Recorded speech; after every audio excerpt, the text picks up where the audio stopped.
नमस्कार, रोकटोकवर आपलं स्वागत. लोकसभा निवडणुकीच्या पराभवाच्या जखमांवर मलमपट्टी करायला काँग्रेसनं सुरुवात केली. मात्र अगोदर मलम कुठे लावावं आणि पट्टी कुठे लावावी याबद्दल काँग्रेसमध्ये सावळा गोंधळ सुरू दिसतोय. राष्ट्रवादी काँग्रेसनं आपल्या एकमेव मंत्र्याचा शपथविधी केल्यानंतर 5 दिवसानंतरचा मुहूर्त काँग्रेसनं शोधला आणि आघाडीत समन्वय नसल्याचा पहिला संकेत महाराष्ट्राच्या जनतेला दिला.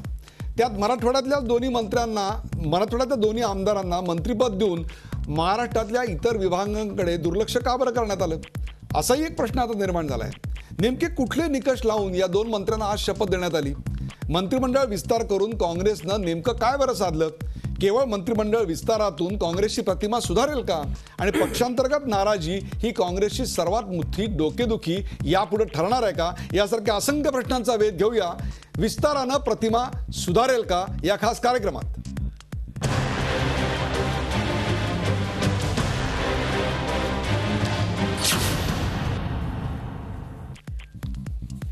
विस्तारानं प्रतिमा सुधारेल का या कार्यक्रमाला सुरुवात करताना पाहूया या विषयावरचा एक खास रिपोर्ट. 29 मेला राष्ट्रवादी काँग्रेसचे जितेंद्र आव्हाड, 2 जूनला काँग्रेसचे अब्दुल सत्तार आणि अमित देशमुख. अवघ्या 5 दिवसांच्या अंतरानं पृथ्वीराज चव्हाण सरकारचा 2 वेळा मंत्रिमंडळ विस्तार झालाय. लोकसभा निवडणुकीत साफ धुव्वा उडाल्यानंतर आघाडी सरकार कसं गोंधळून गेलंय हेच यावरनं स्पष्ट दिसतंय. अगदी कालचा गोंधळ बरा होता असं म्हणण्याची पाळी पृथ्वीराज सरकारनं आणली आहे. लोकसभा निवडणुकीत काँग्रेसचे अवघे 2 तर राष्ट्रवादीचे केवळ 4 खासदार निवडून आले. त्यामुळे 4 महिन्यांवर येऊन ठेपलेल्या विधानसभा निवडणुका जिंकण्याच्या दृष्टीनं सरकार काही दमदार पावलं उचलेल अशा अपेक्षा होती. मात्र बुडत्याचा पाय आणखी खोलात अशीच पृथ्वीबाबांच्या सरकारची गत झाली आहे. पराभवानंतर मुख्यमंत्री पृथ्वीराज चव्हाणच नव्हे तर काँग्रेस हायकमांडही सैरभैर झाली आहे. म्हणूनच मंत्रिमंडळाच्या 3 रिक्त जागा भरण्यासाठी दिल्ली दरबारी आठवडाभर खेटे घालूनही केवळ 2च जागा काँग्रेसला भरता आल्या. मंत्रिमंडळ विस्तार करायचाच होता तर राष्ट्रवादीच्या सोबतच का केला नाही असा सवाल विरोधकच नाही तर सत्ताधारी पक्षाचे नेतेच करू लागले.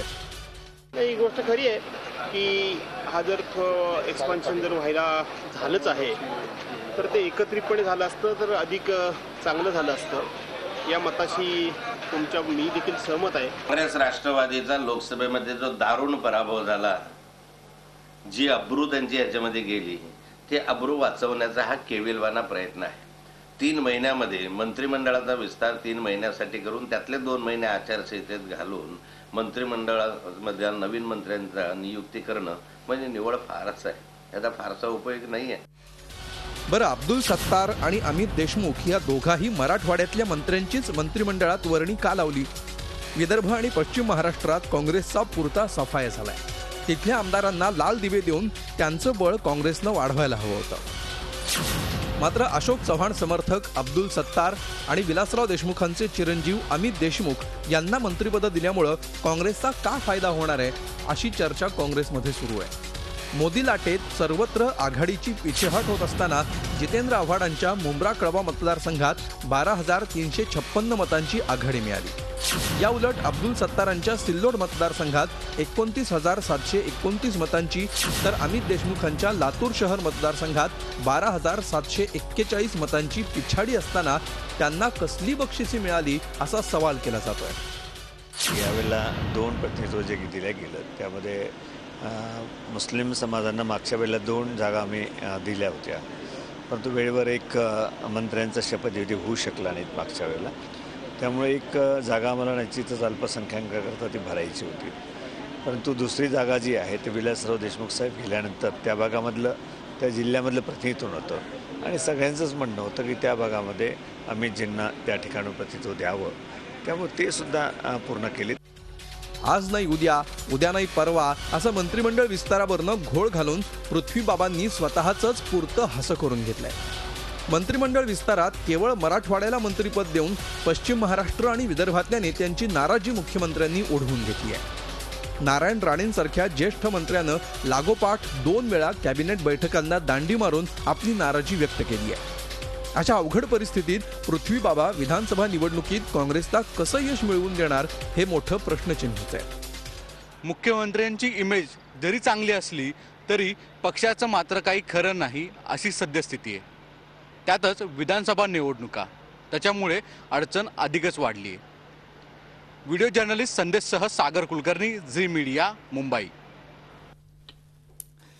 विस्तारानं प्रतिमा सुधारेल का या कार्यक्रमात आज माझ्या बरोबर आहेत दिवाकर रावते शिवसेनेचे नेते. दिवाकरजी आपलं स्वागत.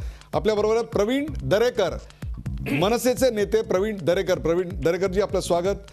आपल्या बरोबर आहेत अभय देशपांडे, राजकीय विश्लेषक, ज्येष्ठ राजकीय विश्लेषक. अभयजी आपलंही स्वागत.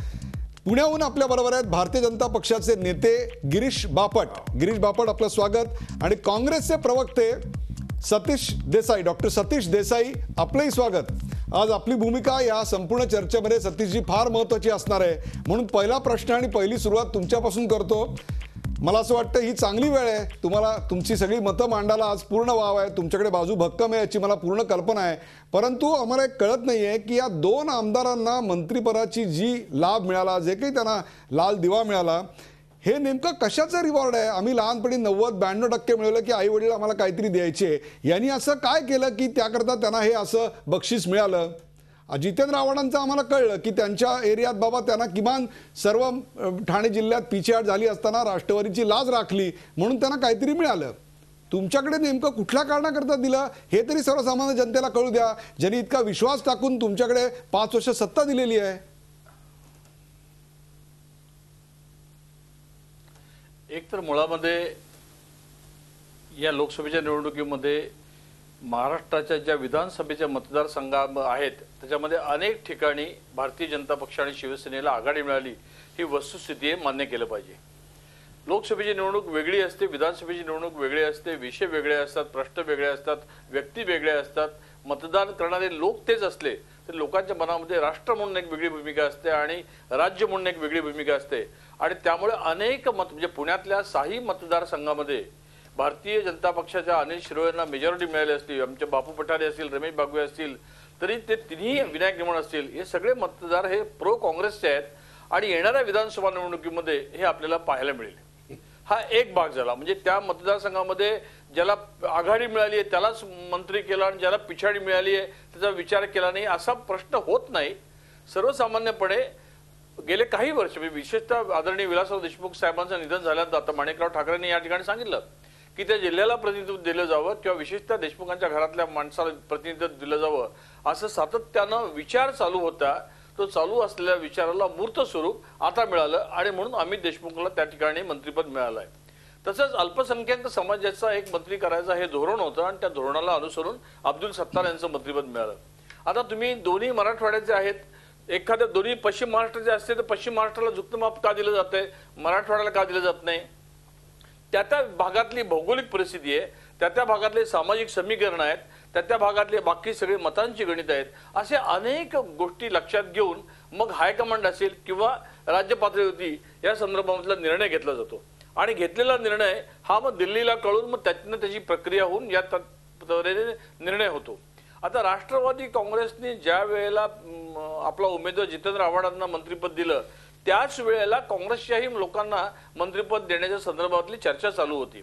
राष्ट्रवादी काँग्रेसला आदरणीय शरद पवार साहेब एकमेव नेतृत्व आहे जे महाराष्ट्रामधनं बसून निर्णय घेऊ शकतात का दिल्लीवरून ते सांगू शकतात की याला मंत्रिपद दिलं पाहिजे आणि तिथं पुढे कोणाचं काहीही चालत नाही. दिल्लीच्या काँग्रेसच्या बाबतीमध्ये राज्य पातळीवरती अशा त्याचा निर्णय घेतला जात नाही, ही गेल्या अनेक वर्षांची परंपरा आहे किंवा पद्धती आहे. त्या संदर्भामध्ये दिल्लीला हायकमांडकडे जाऊन हायकमांडकडनं या संदर्भामध्ये निर्णय घेणं हे क्रमप्राप्त आहे. मी तुम्हाला एक फक्त सांगेन की भाकरी का करपली, घोडा का अडला आणि पान का सडलं, या तिन्ही प्रश्नांचं उत्तर आहे न फिरवल्यामुळे. अगदी बरोबर सतीश देसाई अगदी बरोबर आहे. भाकरी का करपली, कारण भाकरी फिरवली नाही. अहो मग 4.5 वर्ष का फिरवली नाही? अहो 4.5 वर्ष झाली तुम्ही साधी एसीओची पदं भरली नाहीत आणि आता 3 मंत्रिपदं रिक्त असताना शेवटच्या 1.5-2 महिने उरलेत. त्या 2 महिन्यात पुन्हा आचारसंहिता लागणार आहे. त्या आचारसंहितेच्या काळामध्ये हे 2 मंत्री असे महाराष्ट्रात काय लाल दिवे लावणार आहेत की ज्याच्याकडून तुमची परिस्थिती सुधारणार आहे? नाही त्यांना काय आहे, ते काय दिवे लावणार आहेत हा अनपार्लिमेंटरी प्रश्न होईल असं मला वाटतं आहे. त्यांच्या परीने ते त्या ठिकाणी प्रयत्न करतील आणि त्यांनी तो प्रयत्न करावा अशी अपेक्षा काँग्रेसकडनं आहे आणि म्हणून अमित देशमुख जे असतील किंवा अब्दुल सत्तार जे असतील या दोघांना मंत्रिपद दिलं गेलं. आता त्या 2 महिन्यामध्ये 3 महिन्यामध्ये ते असा काय प्रकाश पडणार आहेत की त्याच्यातून संबंध महाराष्ट्राचं राजकारण ढवळून निघणार आहे आणि काँग्रेसची पुन्हा जोरदार सत्ता राष्ट्रवादीच्या बरोबर येणार आहे का, हा जरतरचा प्रश्न आहे. आणि या प्रश्नाच्या संदर्भामध्ये या व्यासपीठावरून लगेच उत्तर देणं अवघड आहे. सतीश देसाई, तुम्ही त्या प्रश्नाचा तो प्रश्न सतीश देसाई चुकीच्या बाजूनी प्रश्न घेताय. अहो 2 महिन्यामध्ये परफॉर्मन्स दाखवायला त्यांच्याकडे अवधी आहे का, हा माझा सवाल आहे. याचं कारण 3.5 वर्ष 4 वर्ष तुमच्याकडे संधी होती, अजूनही एसीओची पदं नाही भरलेली तुम्ही.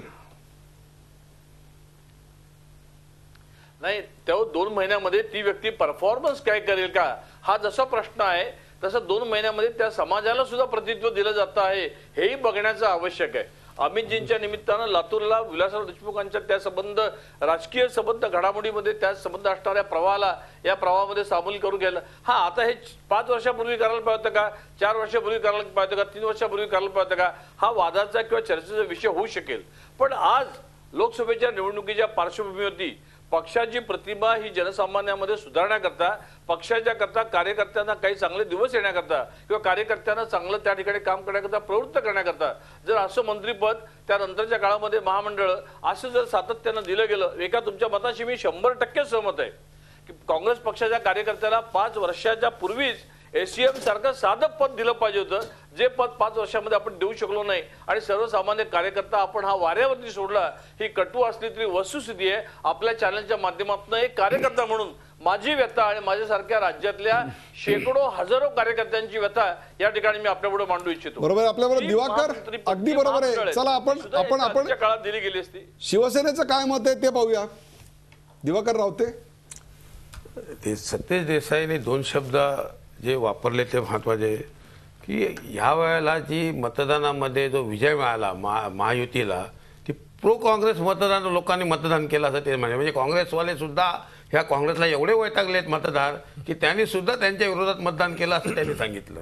दुसरं त्यांनी अत्यंत हृदय वापरलं की असा सगळा बदल वगैरे करून आमच्यामध्ये फार मोठा फरक पडणार आहे आणि राष्ट्रवादी बरोबर जोरदार सत्ता येणार आहे असं आम्हाला, राष्ट्रवादी जोरदार सत्ता घेणार आहे पण आम्ही मुख्यमंत्री, हेही त्यांनी कबूल केलं म्हणजे मांडलं.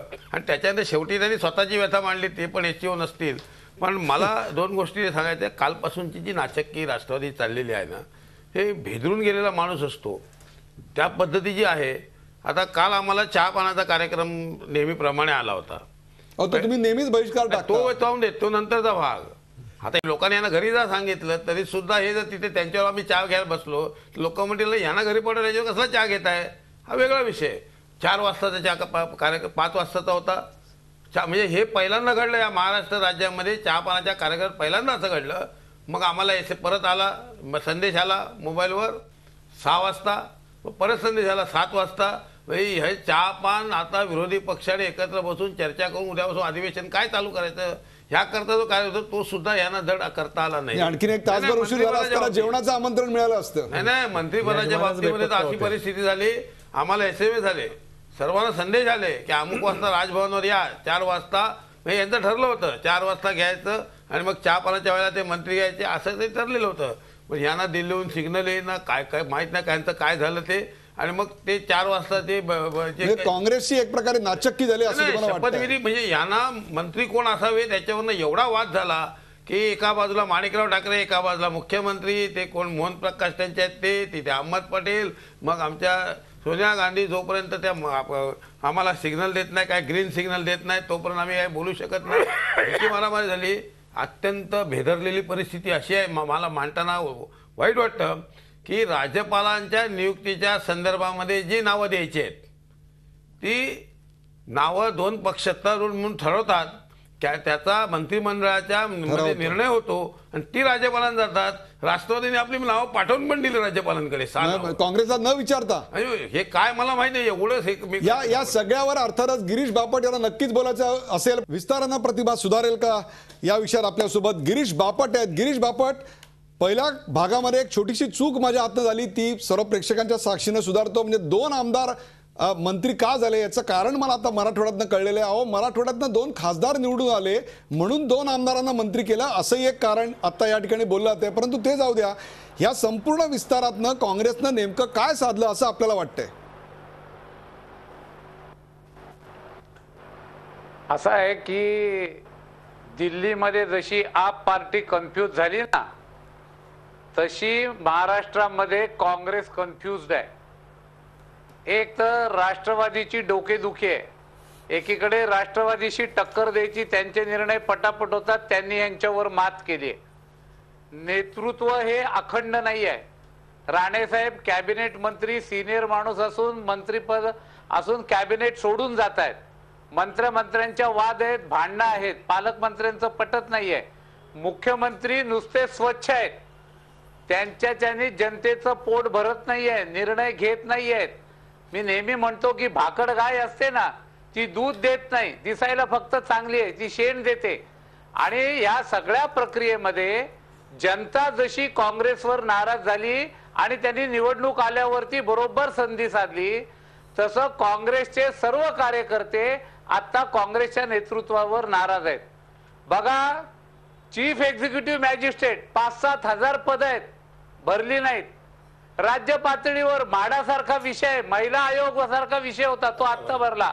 असे कितीतरी नेमणुका का करत नाही हे काँग्रेसवाल्यालाही कळत नाही, मुख्यमंत्र्यांनाही कळत नाहीये. आता महाराष्ट्रात धुव्वाधार पराभव झाला, 2च खासदार निवडून आले, तिथेच त्यांना निवडून नेहमी काय करतात, जिथं पराभव झाला असेल तिथे ताकद देतात. इथे जे कसे बसे निवडून आले तिथेच ताकद दिली. त्यामुळे केंद्रीय मंत्री याच्यात लक्ष घालत नाहीत. मुख्यमंत्र्यांना काही उलगडा होत नाही. मुख्यमंत्र्यांचे सहकारी त्यांना छळतायत. सारे जण एकत्र येऊन काय करावं अशा एका मोठ्या चिंतेमध्ये आहेत. कोणाचं कोणाला सहकार्य नाही. आणि त्यांना आता कळून चुकलंय की दिल्लीच्या निवडणुकीत जे झालं त्याच्यापेक्षा जास्त पानिपत, म्हणजे 243 ठिकाणी काँग्रेस राष्ट्रवादी 288 पैकी मागे आहे. आणि आता यांच्याकडे उमेदवारी मागायलाही लोक येतील का नाही ही शंका येते. आणि म्हणून नेतृत्व खिळखिळं झालंय, नेतृत्वाला उमग नाहीये. त्यांच्यामध्ये जी धडाडी पाहिजे, काय निवडणुकीत बेरोजगार वाढवला, कुठं नियोजन नाही, सभा कुठं घ्यायच्या, मीडिया कोणी सांभाळ. अहो, मुख्यमंत्री कुठे सभेला गेले नाहीत. 5-10 हजार लोक यांच्या सभेला येत नव्हते, 100-500 लोक येत होते. आणि त्यामुळे या महाराष्ट्राचं वाटोळं करण्याचं काम या काँग्रेसने केलं. आज आत्महत्यापासून गिरीश बापट तुमचे मुद्दे बरोबर आहेत, परंतु प्रचाराची भाषणं आणि प्रचाराचे सगळे विषय येणार आहेत, मी त्याकडे येतो. काँग्रेसची नाचक्की झाली आणि या विस्तारातनं काँग्रेसच्या हाती काही लागणार नाही हा आपला मुद्दा आहे. तेवढाच घेऊन मी जातो प्रवीण दरेकर यांच्याकडे. प्रवीणजी, नाही, खरं म्हणजे आपला विषय जो की याच्याने प्रतिमा सुधारणार आहे का, तर प्रतिमा अशी काय 2-3 महिन्यात काय जादूची कांडी नाही की प्रतिमा ती सुधारतील. प्रतिमा एक दीर्घकालीन प्रोसेस असते, तुमच्याला विश्वास निर्माण करावा लागतो आणि त्या प्रोसेसमधनं प्रतिमा उभी राहत असते. आणि त्याच्यामुळे 2-3 महिन्याच्या कालावधीमध्ये काही होऊ शकत नाही. शिवाय उदयजी, ती निर्णय घ्यायची एक प्रोसेस असते. आता राज्यमंत्र्यांचे अधिकार, ते घेतले जाणारे निर्णय, पुन्हा मुख्यमंत्र्यांची अवेलेबिलिटी, त्याच्यामुळे निर्णय काय होणार नाहीत. कॅबिनेट असले तरी कॅबिनेट शेवटी मुख्यमंत्र्यांचं त्यांना परवानगी लागणार. आणि त्यामुळं यांच्याकडून हे वाढवलेल्या मंत्र्यांकडून फार काही मोठं महाराष्ट्राच्या भलं होईल असं मला अजिबात त्या ठिकाणी काही होऊ शकत नाही. आणि त्यातच कसं आहे, आज आपण बघताय की विसंवाद वाढलाय. त्यामुळे युती या राष्ट्रवादी आणि काँग्रेस पक्षामध्ये आज अहमिका चालले की बाबा मी मोठा, मी काम करतोय की तू काम करतोय.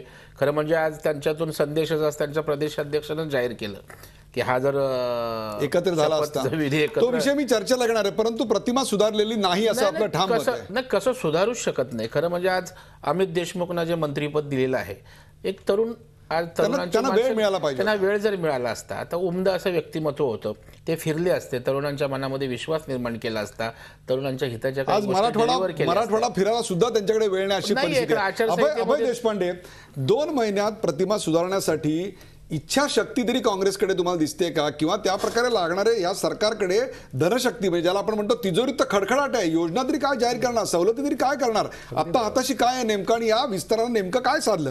नाही, या विस्तारात मला वाटतं की ही मंत्रिपदं आता का भरली, याच्याबरोबरच ही मंत्रिपदं इतकी वर्ष रिक्त का ठेवली, हाही प्रश्न आहे. मगाशी देसाई साहेब म्हणाले ते अगदी बरोबर आहे की भाकरी नाही फिरवली ती करपते, पण या मंत्रिमंडळात अशा खूप भाकरी आहेत की त्या 14 वर्षापासून फिरवलेल्याच नाही आहेत. म्हणजे आज 28 मंत्र्यांच्या मतदारसंघात महायुतीला आघाडी मिळाली आहे. त्या संदर्भात काय करणार? मग आज आपण त्यांच्या मतदारसंघात आघाडी मिळाली म्हणून त्यांना कसं काय मंत्रिमंडळात घेतो असा प्रश्न विचारतो. त्याचवेळी या दिग्गज मंत्र्यांच्या मतदारसंघात 50-50 हजाराची आघाडी विरोधकांना मिळते, तरी हे लोक मंत्रिमंडळात काय करतायत असाही प्रश्न उपस्थित होतो. याचा अर्थ काँग्रेसला एका कामराज योजनेची गरज आहे. यावेळेस काँग्रेसमध्ये मला वाटतं की ड्रास्टिक चेंजेसची आवश्यकता होती. हे विस्तार म्हणजे 2 रिक्त जागा असं भरल्यामुळे काही फार फरक पडणार नाहीये काँग्रेसमध्ये. आता काँग्रेस काहीतरी आता इतकं म्हणजे मगाशी तुम्ही बोललात ते अगदी बरोबर आहे की मराठवाड्याला 2 मंत्रिपदं का, तर महाराष्ट्रातल्या काँग्रेसची आबरू फक्त त्या मराठवाड्यातल्या 2 जागांमुळे महाराष्ट्रात राहिली, नाही तर ती राहिली नसती. प्रश्न असा आहे की आज ती मंत्रिपदं भरली, पण बाकीचं काय करताय तुम्ही? तुम्हाला एक तर नेतृत्व बदलाच्या संदर्भातली चर्चा झाली, ते झालं नाही. ती चर्चा टाळण्यासाठी विस्तार पुढे आला का, तो केला का? आणि इतकी वर्ष मगाशी दरेकर म्हणतात ते अगदी बरोबर आहे की या मंत्र्यांना जर तुम्ही वेळ दिला असता तर निश्चितपणे त्यांनी काम केलं असतं. महामंडळाच्या नियुक्त्या, एवढी 5-5 हजार पदं तुम्ही रिक्त ठेवली. महिला आयोगाचं अध्यक्षपद कोर्टाला सांगावं लागलं तुम्हाला भरा म्हणून. या पद्धतीने जर कारभार होणार असेल तर सरकारकडे कोणत्याही स्वरूपाची इच्छाशक्ती नव्हती. एक आणखीन मुद्दा या ठिकाणी येतोय, तो म्हणजे काँग्रेसचा आणि राष्ट्रवादी या दोन्ही मंत्र्यांचा एकत्र शपथविधी न करून काँग्रेसनं आणि राष्ट्रवादीनं आपापल्यातली दुफळी जाहीर केले का, या विषयावर आपण बोलणार. या भागामध्ये मी पहिला प्रश्न घेऊन जातोय सतीश देसाई यांच्याकडे. सतीश देसाई, भले 2 महिने तर 2 महिने, परंतु दोन्ही पक्षांचे जर शपथविधी एकत्र झाले असते तर किमान शेवटच्या क्षणी तरी तुमच्यामध्ये मनोमिलन झालंय असं वाटलं असतं. आता असं झालंय की 2 चाकं आहेत आणि त्या 2 चाकांना जोडणारा ऍक्सल होता, तो ऍक्सलच तुटून गेलेला आहे. दोघांचे शपथविधी एकत्र का बरं होऊ शकले नाही, अशी काय मजबुरी होती? नाही, ऍक्सल तुटला किंवा ऍक्सल खराब झालाय असं म्हणता येईल असं मला वाटत नाही. राष्ट्रवादी काँग्रेसकडे, मी मगाशी आपल्याला म्हटलं, राष्ट्रवादी काँग्रेसकडे आदरणीय पवार साहेब हे एकमेव नेतृत्व आहे आणि ते जे निर्णय घेतील तो एका सेकंदामध्ये मान्य होतो. तो मुंबई पातळीवरती सुद्धा ते घेऊ शकतात. काँग्रेस पक्षाकडे दिल्लीला जायला लागतं, कारण हायकमांड किंवा निवडणूक निर्णय घेणारी जी संबद्ध समिती आहे, आदरणीय सोनियाजी असतील, राहुलजी असतील किंवा आणखीन तिथली जी टीम आहे ती प्रभारी म्हणजे मोहन प्रकाशजी असतील, हे सगळे दिल्लीला असतात आणि म्हणून त्या ठिकाणी जाऊन त्या ठिकाणी मीटिंग करून चर्चा करून निर्णय घ्यायला लागतो. वास्तविक मात्र दोघांचा निर्णय एकाच वेळेला शपथविधी घेण्याचा हा झालेला होता. काँग्रेस पक्षाला त्यावेळेला काही कारणास्तव ती निर्णय घ्यायला दिल्लीला जाऊन निर्णय घेऊन ते समजून सांगून ते सगळं जातीचं गणित, सगळं समाजाचं गणित हे सगळं करायला थोडा वेळ लागला आणि म्हणून कोणी 2 दिवसाच्या ह्यानी ऍक्सल तुटू शकत नाही. मला असं वाटतं की प्रवीण दरेकरजी आता या ठिकाणी बोलताना म्हणाले की 2 महिन्यामध्ये काही फारसा बदल होणार आहे किंवा नाही. प्रवीणजी, ह्या आणि अनेक चॅनलमधनं आपणच काही दिवसापूर्वी असं म्हणाल होतात की आदरणीय राजसाहेब ठाकरे यांनी या राज्याचं नेतृत्व करण्याकरता स्वतः पुढे आलं पाहिजे आणि आपल्यासारख्या सुहृदांचा निर्णय ऐकून आदरणीय राजसाहेबांनी या ठिकाणी निवडणूक लढवण्याचं ठरवलं. मला असं वाटतं 2 महिन्यामध्ये काय होऊ शकतं हे आपल्या कल्पनेमध्ये राजसाहेब जर दाखवणार असतील तर काँग्रेस पक्ष म्हणून राज ठाकरे, जरा देसाई साहेब समजून घ्या तुमच्या प्रश्नाचं मी उत्तर देतो. जरा 1 मिनिट द्या मला. राज ठाकरे साहेबांकडे कुठल्याही प्रकारची सत्ता नाहीये. प्रतिमा सुधारायला ह्यांची मंत्री झालेली आहेत, त्यामुळे मंत्रिमंडळात असू सत्तेत असू तर त्या ठिकाणी तशा प्रकारचं वक्तव्य जर केलं असतं तर ते आम्हाला लागू पडलं असतं आणि त्याच्यामुळे आम्ही काय करू ते सांगून जाणार आहोत आणि त्या विश्वासार्हतेचा प्रश्न असतो. आता ह्यांची विश्वासार्हता संपले, हाच तर खरा मुद्दा आहे. यांची विश्वासार्हता संपलेली आहे असं ठाम विधान या ठिकाणी दरेकर करतायत. मी जातोय गिरीश बापट यांच्याकडे. गिरीश बापट, या सगळ्यामुळं काँग्रेस आणि राष्ट्रवादीची विश्वासार्हता आता पार रसातळाला गेलेली आहे असं वाटतं का? विश्वासार्हता शिल्लकच राहिली नाही, नंबर 1. नंबर 2, आता मला आश्चर्य वाटणार नाही की उद्यापासून उपमुख्यमंत्र्यांच्या नेतृत्वाखाली राष्ट्रवादीची कॅबिनेट मीटिंग वेगळी झाली आणि पृथ्वीराज बाबांच्या नेतृत्वाखाली काँग्रेसची वेगळी मिटिंग झाली, तर मला आश्चर्य वाटणार नाही. इतक्या टोकाच्या भूमिका झालेल्या आहेत. राष्ट्रवादीला यांच्याबरोबर फरकटच जायचं नाही. सतीश देसाई आता म्हटले की 1 सेकंदामध्ये शरद पवार निर्णय घेतात. यांना निर्णय घ्यायला 4.5 वर्ष लागतात. या दोघांची तुलना होऊ शकत नाही. तो त्यांचा अंतर्गत प्रश्न आहे. मला एक ह्या निमित्ताने सांगायचंय, आता काँग्रेसच्या कार्यकर्त्याचा आमदारावर विश्वास राहिला नाही, आमदाराचा मंत्र्यावर राहिला नाही, मंत्र्याचा मुख्यमंत्र्यावर राहिला नाही, आणि एक गोंधळाचं वातावरण. हे विस्तार वगैरे काही नाही, ही केवळ मलमपट्टी आहे. पूर्ण गोंधळलेल्या स्थितीत हे काँग्रेस आहे. आणि या निवडणुकीत सपाटून मार खाल्ल्याशिवाय, लोकांनी यांना शहाणपण शिकवल्याशिवाय यांना शहाणपण सुचणार नाही. कारण इतके राज्यातले महत्वाचे प्रश्न बाजूला सारून हे पक्षांतर्गत भांडणं करतायत. याच्यातून यांची प्रतिमा समाजामध्ये अधिक मलिन होती आहे, हे मला आपल्या निदर्शनाला आणून द्यायचंय. आणि विस्तारांनी प्रतिमा सुधारली नाही, तर विस्तारांनी यांच्या अंतर्गत भांडणं जोरात सुरू झाली. बरोबर आहे. गिरीश बापट, पॉइंट वेळ का तुम्ही जो मुद्दा मांडलेला आहे की मंत्र्यांचा मुख्यमंत्र्यांवर विश्वास राहिलेला नाहीये, मला सतीश देसाई सांगा की खरोखरच मुख्यमंत्र्यांच्या बाबत आता नेमकं काय चालू आहे? अनेक मंत्री दिल्लीला जाऊन बसतायत, अनेक मंत्री दिल्लीहून काही विधानं करतायत. अहो मंत्री, सिनियर मंत्री मंत्रिमंडळाच्या बैठकीला जात नाहीत, अहो जातात आणि बाहेर पडतायत, पत्रकारांना सांगतायत. मुख्यमंत्री अर्धवट मीटिंग मध्ये उठून बाहेर येत आहेत.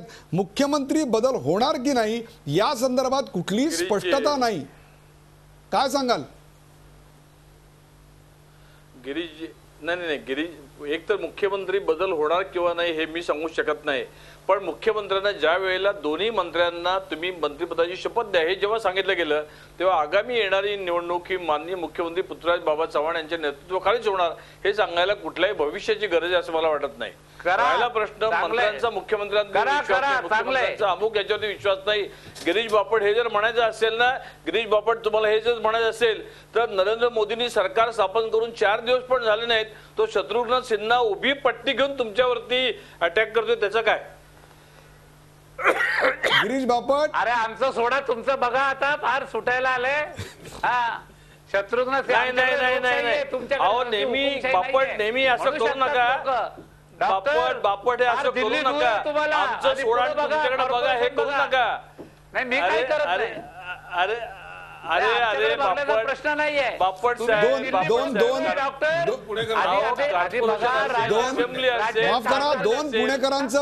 दोन पुणेकरांचं एकमेकांवरचं प्रेम अवघा महाराष्ट्र पाहतोय. क्षणभर ते आपण बाजूला ठेवूया, परंतु सातत्यानं मुख्यमंत्री बदलाची अशी मागणी विशेषतः निवडणुकीच्या काळामध्ये होत राहणं दिवाकर रावते अत्यंत घातक आहे.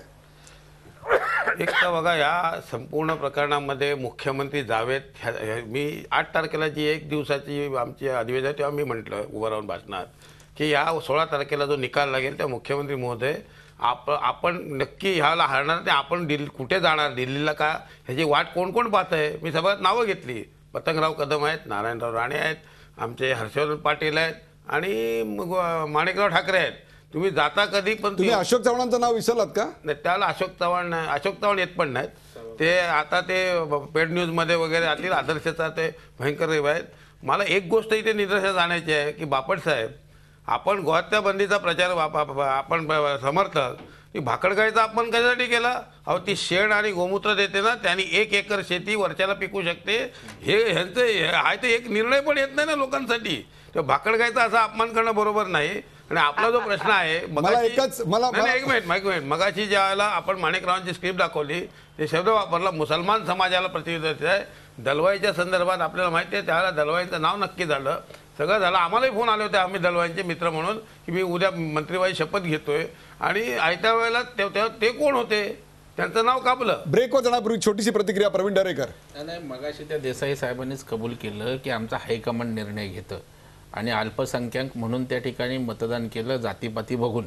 एका बाजूला निधर्मवादीचा त्या ठिकाणी बुरखा पांघरायचा आणि दुसऱ्या बाजूला त्या ठिकाणी अशा प्रकारचं वक्तव्य अगदी धाडसानं त्यांनी त्या ठिकाणी केलं. खरं म्हणजे हायकमांडच्या बाबतीत आत्ता यांनी हायकमांड बोलायला ना, खरं म्हणजे भीती कशी वाटत नाही. कारण मला आज एक आमदार बोलला त्यांच्याच पक्षाचा की हायकमांडनीच आमचं वाटोळं केलं बोलतात. आणि हायकमांड म्हणजे जे स्वतःच काय कमांड घेऊ शकले नाहीत, आपल्याला मतदारसंघात घेऊ शकले नाही की आपल्या कार्यक्षेत्रात घेऊ शकले नाहीत, ते जर निर्णय महाराष्ट्राचा घेणार असतील, दुर्दैवाने जो आतापर्यंत चालून गेला, परंतु आता मतदारांची मानसिकता आता राहिलेली नाही. आता येणारं जनरेशन एक क्विक ऍक्शन, प्रॉम्प्ट ऍक्शन त्यांना लागतं आणि त्याच्यामुळे हायकमांडची वाट बघायला वेळ नाही आता लोकांना. तुम्ही इथे काय निर्णय घेतात, पृथ्वीराज चव्हाण साहेबांची प्रतिमा स्वच्छ असू शकेल, पण तुमच्या स्वच्छ प्रतिमेचा जर उपयोग दैनंदिन जीवनात लोकांना होत नसेल तर काय चाटायच्या तुमच्या प्रतिमा का? मग मुख्यमंत्री बदलून दुसरा मुख्यमंत्री आणणं हा एक उपाय असू शकतो का? तसा मुख्यमंत्र्यांना 3 दिवस दुसरे 2 नाव आणण्याकरता 3 दिवस दिल्लीत बसावं लागलं. 3 दिवस हायकमांडच्या दरवाज्यात. यांची याच पार्श्वभूमीवर अत्यंत महत्वाचा मुद्दा आहे तो म्हणजे नारायण राणे यांची नाराजी कशी दूर करणार. या शेवटच्या भागामध्ये या विषयावर आपण चर्चा करणार आहोत. चर्चेचा अत्यंत महत्वाचा मुद्दा आहे तो म्हणजे नारायण राणे यांनी आपल्या मुलाचा पराभव झाल्यानंतर राजीनामा दिलेला होता आणि तो राजीनामा माणिकराव ठाकरे यांची भेट घेतल्यानंतर त्याची काही अंमलबजावणी झाली नाही. परंतु नंतरच्या झालेल्या 2 मंत्रिमंडळाच्या बैठकांना ते अनुपस्थित राहिले. इतकंच नव्हे तर जेव्हा उपस्थित होते तेव्हा ते अर्धवट्टी बैठक सोडून आले अशी बातमी आहे. त्यांची ही जी नाराजी आहे ती नाराजी नेमकी काँग्रेस या 2 महिन्यात कशी पूर्ण करणार? डॉक्टर सतीश देसाई. नाही, एकतर आदरणीय नारायण राणे जे मंत्री आहेत, महाराष्ट्राचे माजी मुख्यमंत्री आहेत, ते नाराज असणं अतिशय अतिशय अतिशय स्वाभाविक आहे.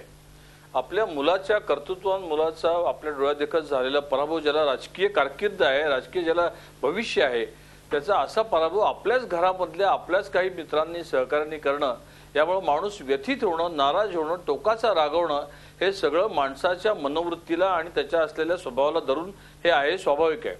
नारायण राणेंना त्या ठिकाणी झालेला पराभव हा जिव्हारी लागला, हेही वस्तुस्थिती आहे आणि त्या उभ्या महाराष्ट्राला माहिती आहे आणि मलाही तसं वाटतं आहे.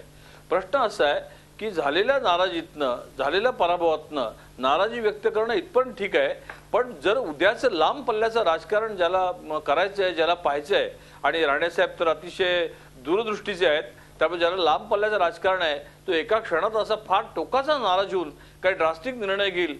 आता 2 कॅबिनेटच्या मिटिंगला ते का आले नाहीत, व्यक्तिगत त्यांचीही काही कारणं असू शकतील. मिटिंगला एका अर्धवट सोडून ते का गेले, त्यांची व्यक्तिगत कारणं असू शकतील. नारायण राणे साहेबांनी मिटिंगला का आले नाही आणि त्यांनी मिटिंग का सोडली हे मी सांगू शकत नाही. हे व्यक्तिशः बाकी कोणी सांगू शकणार नाही, राणे साहेब स्वतः सांगू शकतील. पण मला असं वाटतं की पुढच्या मुलाचा किंवा स्वतःच्या कर्तृत्वाचा, सहकार्याचा सतीश देसाई किमान त्यांनी ते नाराज आहेत एवढं तुम्ही कबूल केलं, हेही पुष्कळ झालं. त्याची कारणं ते सांगू शकतील असं ते म्हणतायत. परंतु विरोधी पक्षातल्या लोकांना मात्र सतीश देसाई ही कारणं नक्की माहिती आहेत. गिरीश बापट, नारायण राणे नेमक्या कोणत्या गोष्टीवरून नाराज आहेत आणि त्यांची नाराजी कशी बरं काँग्रेस दूर करेल असं वाटतं आपल्याला? ते नाराजी दूर करणारच नाही. नारायण राणे आता स्वतःचा काय निर्णय घ्यायचा तो घेतील. आदरणीय नारायण राणे साहेब, मी तुम्हाला सांगतो, नारायण राणेंनी जेव्हा शिवसेना सोडली तेव्हा तुम्हाला या महाराष्ट्राचा मुख्यमंत्री करतो असं आश्वासन हायकमांडनी त्यांना दिलं होतं. आता एवढे दिवस गेले, वाट पाहिली, काँग्रेसची वाट लागली, तरी नारायण राणेंना एकीकडे मंत्रिमंडळात राहून राष्ट्रवादीशी झगडावं लागतंय, दुसरीकडे सेना भाजपशी लढवावं लागतंय. मुख्यमंत्री त्यांना काही पाठिंबा देत नाहीत, त्यांची सगळी कामं अडवली जात आहेत, त्यांच्या निर्णयावरती कुठलं शिक्कामोर्तब होत नाही. आणि अशा एका वेगळ्या मनस्थितीत नारायण राणे आहेत की इतका सिनियर माणूस काँग्रेसमध्ये जाऊन काय होतं हे महाराष्ट्रातल्या जनतेने पाहिलं. त्यामुळे आता कोणी काँग्रेसमध्ये जायला देखील धजवणार नाहीत. एका चांगल्या माणसाची कुचंबणा काँग्रेसने केली आणि म्हणून त्यांना सन्मानपूर्वक विचारले जात नाही आणि म्हणून भविष्य काळात काय निर्णय घ्यायचा ते घेतील. तोच तर गिरीश बापट, तोच तर मुद्दा आहे की त्यांनी काय निर्णय घ्यावा, आपली सजेशन काय असेल. राणे हे दूरदृष्टी असलेले नेते आहेत. सध्याची दूरदृष्टी कुठपर्यंत जाते काय वाटतंय आपल्याला? नारायण राणेंना माझ्यासारख्याची सजेशन करण्याचं कारण नाही. नारायण राणे हे फार दिग्गज नेते आहेत, अनुभवी आहेत, मुत्सद्दी आहेत. ते योग्य वेळेला योग्य निर्णय घेतील. निदान काँग्रेसला धडा शिकवणे एवढा तर निर्णय नक्की त्यांच्याकडनं होईल, कारण त्यांना सातत्याने अपमानित केलं जाते, त्यांचा सन्मान ठेवला जात नाही. आज मीटिंग मधनं उठून गेले, काही त्यांचे मतभेद झाले, त्यांच्या कमिट्या नेमल्या, त्याचे निर्णय होत नाहीत आणि म्हणून मला असं वाटतं की अत्यंत अस्वस्थ मनस्थितीत नारायण राणे आहेत. ते एक प्रतीक आहे. असे अनेक नारायण राणे काँग्रेसमध्ये अस्वस्थ आहेत. निवडणुकीत योग्य तो त्यांना एक परिणाम गोष्ट आपल्याला दिसेल. गिरीश बापट, अगदी तुमचं सगळं विवेचन अगदी परफेक्ट होतं, पण मला त्याच्यातले दोन शब्द, एक शब्द तुम्ही जे दोनदा उच्चारले ते मात्र फार मला आवडले आणि त्याच्यावर मला दिवाकर रावतेंची प्रतिक्रिया घ्यायची आहे. तुम्ही नारायण राणे यांच्या नावाच्या आधी आदरणीय हे शब्द अत्यंत आपुलकीनं वापरलेत. या आपुलकीबद्दल शिवसेनेला काय वाटतंय दिवाकर रावते? ते दोन शब्द वापरले, आदरणीय आणि चांगला माणूस. नाही त्याच्या आधी मी सांगतो मला काय वाटतंय. बोला बोला बोला बोला बोला बोला. असा आहे, कुठलाही आमदार असो, ज्येष्ठ माणूस असो, त्याच्याबद्दल आदरणीय माननीय म्हणण्याचे संस्कार माझ्यावर आहेत.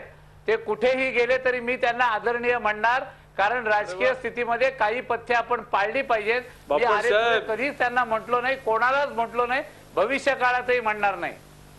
चांगलं आहे.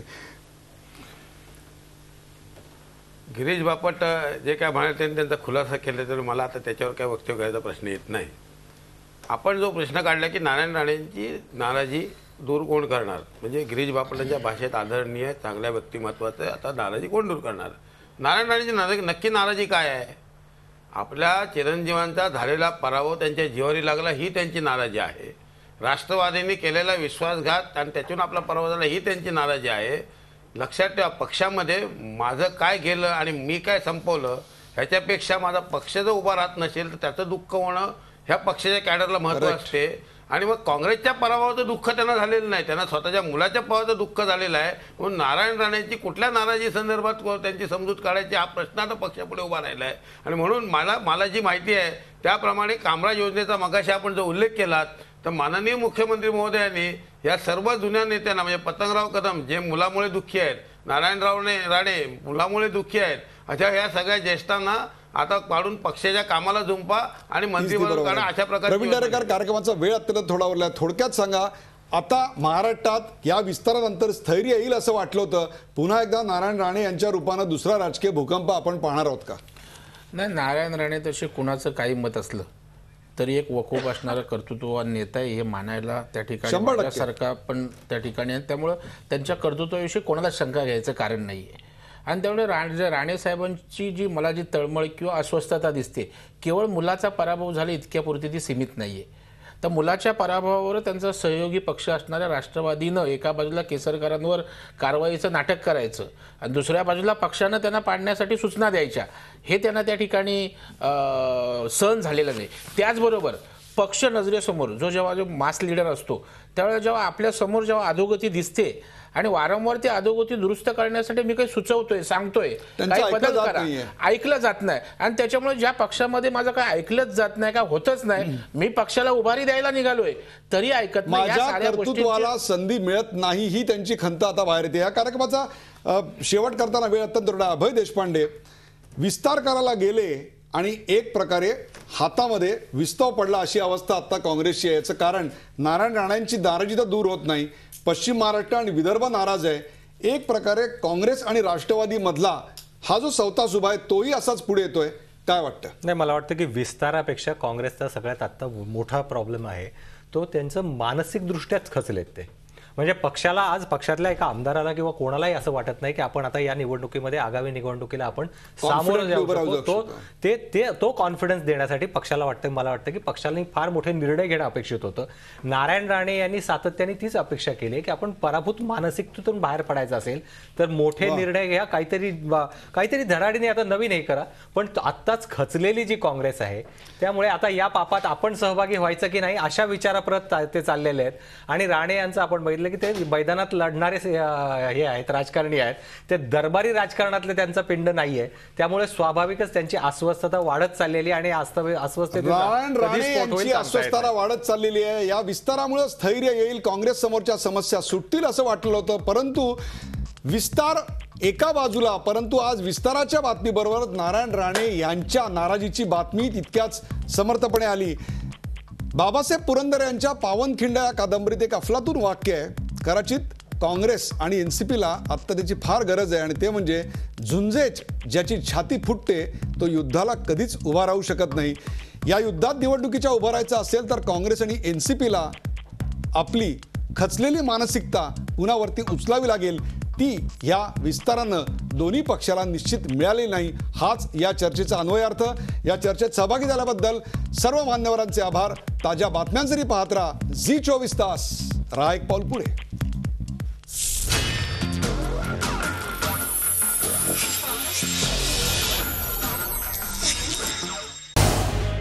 झी24 तास रहा एक पाऊल पुढे.